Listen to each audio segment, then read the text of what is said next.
ঠিক কোন স্বার্থে হাসিনা সরকার এই কাজটি করেছিল যদি আমাদের বলেন? এটি আসলে মানে আমি যদি হাসিনা সরকারের এই শিক্ষা নিয়ে কিছু বিষয় বলি, আপনি ধরেন এটি আসলে কোনো মানে তারা কোন স্বার্থে করেছে, মানে একটা তো হচ্ছে তার ইচ্ছা হয়েছে যে এই কলেজগুলো এই ঢাকা বিশ্ববিদ্যালয়ের সাথে দেই।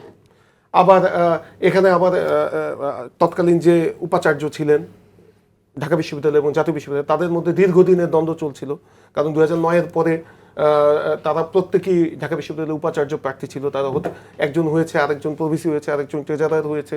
তারপরে দেখা গেল 4 বছর পরে আবার যখন আবার আরিফিন সিদ্দিক স্যারকে আবার যখন মেয়াদ বাড়ানো হলো, তখন আবার তাকে পাঠানো হলো জাতীয় বিশ্ববিদ্যালয়। এই যে একটা ইন্টার ক্লাস, আর শেখ হাসিনা সে যখন জাতীয় বিশ্ববিদ্যালয়ে যে বলল যে আমরা এই কলেজগুলোকে বিশ্ববিদ্যালয়ের অধিভুক্ত করতে চাই, তখন এরাও একটা সুযোগ পেয়ে গেছে।